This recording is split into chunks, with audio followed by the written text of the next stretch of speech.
ओम गण श्री महागणेशाय नमः। राधे राधे दोस्तों, कैसे हैं आप सब। दोस्तों, सावन मास की पूर्णिमा इस बार 22 अगस्त दिन रविवार को है। सावन पूर्णिमा के दिन ही सावन मास का अंत हो जाता है।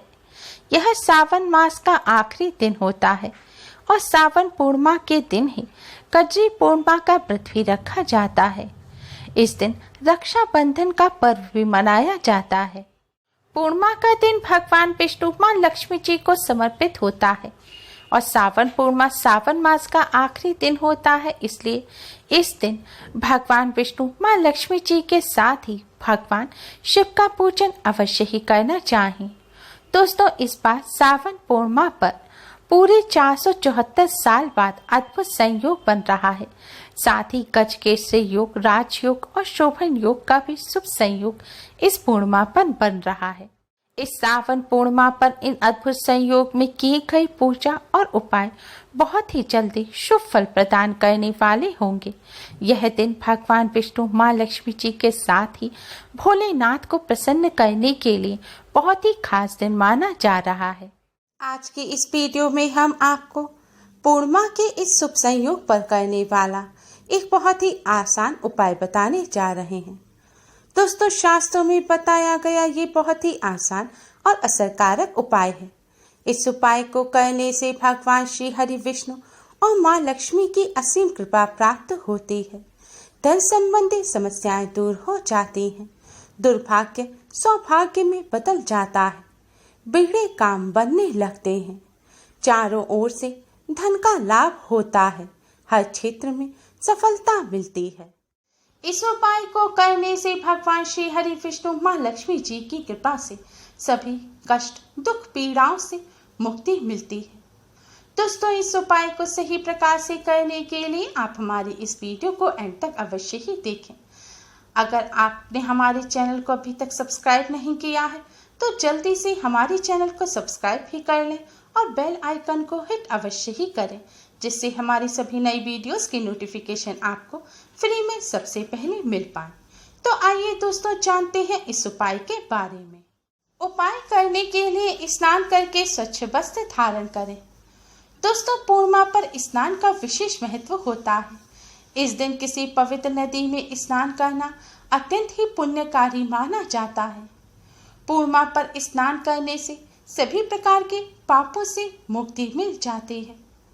अगर आप किसी पवित्र नदी में स्नान करने नहीं जा सकते तो अपने घर पर ही स्नान के जल में गंगा जल मिलाकर उससे अवश्य ही स्नान करें। ऐसा करने से आपके सभी पाप धुल जाएंगे और आपको भगवान लक्ष्मी नारायण की कृपा प्राप्त होगी। आपको सकारात्मक ऊर्जा महसूस होगी। स्नान करने के पश्चात अब आप स्वच्छ पीले रंग के वस्त्र धारण करें, क्योंकि पीले रंग के वस्त्र भगवान श्री हरि विष्णु को अति प्रिय हैं और पीले रंग के वस्त्र पहनकर भगवान विष्णु जी का पूजन करने से वह जल्द ही प्रसन्न हो जाते हैं। अगर पीले रंग के वस्त्र ना हो तो आप पूजन के दौरान अपने पास पीले रंग का कोई रुमाल या कपड़ा अवश्य ही रखें। पूजन से पहले आप अपने मंदिर की सफाई अवश्य ही करें। भागवत पुराण में बताया गया है कि भगवान की पूजा से बड़ी होती है भगवान की सेवा और भगवान की सेवा होती है मंदिर की सफाई करना, भगवान जी को स्नान कराना और उनका श्रृंगार करना। इसलिए आप भी सबसे पहले अपने मंदिर की सफाई करें। मंदिर की सफाई रोजाना अवश्य ही करनी चाहिए। मंदिर में जितनी भी प्रतिमाएं हैं भगवान जी की, उन्हें स्नान कराएं और उनका श्रृंगार करें। अगर तस्वीर है तो उन्हें साफ कपड़े से रोजाना अवश्य ही पोंछें। उसके बाद ही आप भगवान जी का पूजन करें। पूजन करने से पहले भगवान जी के सामने एक शुद्ध घी का दिया जलाएं। दिए को किसी पात्र में रखें या थोड़े से साबुत चावल दिए के नीचे रखकर उसके ऊपर रखें।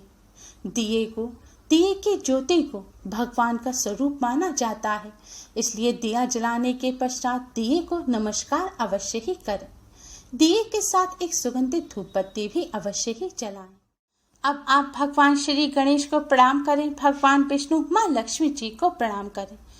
भगवान श्री गणेश और मां लक्ष्मी जी को कुमकुम से तिलक करें और भगवान श्री हरि विष्णु को आप हल्दी से तिलक करें। हल्दी भगवान श्री हरि विष्णु को अति प्रिय है। अब आप साफ मढ़े हुए आटे से एक रोटी बनाएं। ध्यान रखें रोटी में नमक नहीं होना चाहिए। अब इस रोटी को एक प्लेट पर रखें और इस रोटी पर शुद्ध घी लगाएं। फिर एक पात्र में आप थोड़ा सा गुड़ और एक चुटकी हल्दी लें। अगर गुड़ ना हो तो आप थोड़ी सी शक्कर या मिश्री और एक चुटकी हल्दी लें। अब आप इन पात्रों को अपने मंदिर में रख दें। इसके बाद आप भगवान श्री हरि विष्णु माँ लक्ष्मी जी को एक तुलसी का पत्ता अर्पित करें। फिर भगवान जी से भोग स्वीकार करने की प्रार्थना करें। दोस्तों, तुलसी के पत्ते के बिना भगवान श्री हरि भोग को स्वीकार नहीं करते। तुलसी के पत्ते के बिना भगवान श्री हरि विष्णु का पूजन अधूरा होता है। इसलिए आप भगवान श्री हरि विष्णु को तुलसी का पत्ता अवश्य ही अर्पित करें। भोग लगाने के पश्चात अब आप भगवान विष्णु जी के इस मंत्र का 108 बार जाप करें। मंत्र इस प्रकार है। ओम विष्णवे नमः। ओम विष्णवे नमः। इस मंत्र का आपको 108 बार जाप करना है। भगवान विष्णु जी के मंत्र का जाप करने के बाद आप धन की देवी माँ लक्ष्मी के इस मंत्र का भी 108 बार जाप करें। मंत्र इस प्रकार है। ओम महालक्ष्मी नमः। ओम महालक्ष्मी नमः। दोस्तों, मंत्र का जाप आप माला पर गिनकर, उंगली पर गिनकर या फिर माचिस की तीली पर, जिस पर भी आपको सुविधा हो उस तरह से आप मंत्र का जाप कर सकते हैं। दोस्तों, मंत्र का जाप करते समय अगर आपको कठिनाई महसूस होती है तो आप भगवान विष्णु जी की चालीसा और माँ लक्ष्मी जी की चालीसा का पाठ करें। पाठ करने के पश्चात अब आप भगवान श्री गणेश, भगवान विष्णु, माँ लक्ष्मी जी को प्रणाम करें और अपने सभी कष्ट, दुख, दरिद्रता, दुर्भाग्य को दूर करने की प्रार्थना करें। आपकी जो भी पीड़ा या तकलीफ है उसे भी भगवान जी के समक्ष रखें और दूर करने की प्रार्थना करें। जाने अनजाने में आपसे जो भी गलती हो गई है उन सभी गलतियों की आप क्षमा मांगें।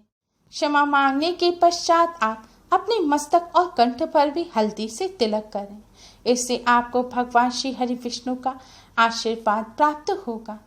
तिलक करने के बाद भगवान जी को जो गुड़, चीनी का भोग लगाया है उसे आप रोटी पर रखें और हल्दी को पूरी रोटी पर डाल दें। और जो तुलसी का पत्ता भगवान जी को आपने अर्पित किया था उसे भी आप इस रोटी पर रख लें। अब इस रोटी के सामने अपना सिर झुकाएं, रोटी को प्रणाम करें और इस रोटी को आप गौ माता के पास ले जाएं। सबसे पहले आप गौ माता के पास जाकर गौ माता को प्रणाम करें, क्योंकि गौ माता में 33 कोटि देवी देवताओं का वास होता है। गौ माता को माँ लक्ष्मी का ही रूप माना जाता है। माना जाता है कि गौ माता को भोजन कराने से 33 कोटि देवी देवताओं को भोजन कराने का और ब्राह्मणों को भोजन कराने का पुण्य फल प्राप्त होता है। गौ माता को पूजनीय माना जाता है।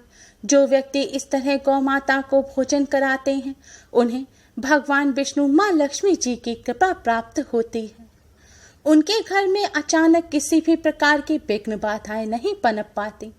उनके घर में सदैव सुख समृद्धि बनी रहती है। दोस्तों, गौ माता को भोजन कराते समय भी आपको भगवान श्री हरि विष्णु, माँ लक्ष्मी जी का ध्यान करना है। हो सके तो गौ माता के चरणों की रज आप अपने मस्तक पर अवश्य ही लगाएं। शास्त्रों में बताया गया है कि गौ माता के खुरों की धूल में सभी तीर्थों का वास होता है। गौ माता के चरणों की रज मस्तक पर लगाने से सभी तीर्थ में स्नान करने का पुण्य फल प्राप्त हो जाता है।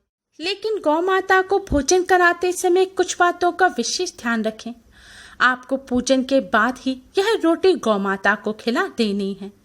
आपको इस रोटी को बासी नहीं करना है, वरना इससे आपको कोई भी लाभ प्राप्त नहीं होगा। गौ माता को भोजन पूरे सम्मान पूर्वक खिलाएं।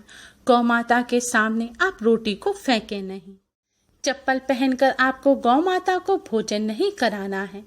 अगर आप अपने हाथों से गौ माता को भोजन नहीं करा सकते तो जिनके घर गौ माता हैं आप उनके हाथ में वह रोटी दे दें, जिससे वह रोटी गौ माता को खिला दें।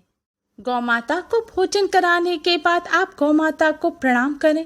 भगवान श्री गणेश, भगवान विष्णु, माँ लक्ष्मी जी को प्रणाम करें और अपने सभी कष्टों को दूर करने की प्रार्थना करें। दोस्तों, माना जाता है कि जिन पर गौ माता की कृपा हो जाती है उनका दुर्भाग्य भी सौभाग्य में बदल जाता है। गौ माता सभी कष्ट और पीड़ाओं से मुक्ति दिलाती हैं। भगवान श्री हरि विष्णु ने कृष्ण अवतार में गौ माता की बहुत सेवा की थी। यह यही दर्शाता है कि भगवान श्री हरि विष्णु को प्रसन्न करने के लिए गौ माता को प्रसन्न करना अति आवश्यक है। शास्त्रों में बताया गया है कि जो व्यक्ति गौ माता को इस विधि से भोजन कराते हैं उन्हें और उनकी आने वाली कई पीढ़ियों पर इसके सकारात्मक प्रभाव पड़ते हैं। पीढ़ी दर पीढ़ी लोग उन्नति और खूब तरक्की करते हैं। दोस्तों, इस शुभ अवसर पर इस उपाय को करने से भगवान श्री हरि विष्णु, माँ लक्ष्मी जी और गौ माता की कृपा से बिगड़े काम बनने लगते हैं। हर क्षेत्र में सफलता प्राप्त होती है। चारों ओर से धन का लाभ होता है। उम्मीद है आपको हमारी ये वीडियो पसंद आई होगी। प्लीज़ लाइक करें। हमारे इस वीडियो को अपने फ्रेंड्स और रिश्तेदारों में ज़्यादा से ज़्यादा शेयर करें जिससे वह भी इसका लाभ उठा सकें। हमारी और भी वीडियोस के लिए हमारे चैनल को सब्सक्राइब करना ना भूलें। Thanks for watching. Radhe Radhe.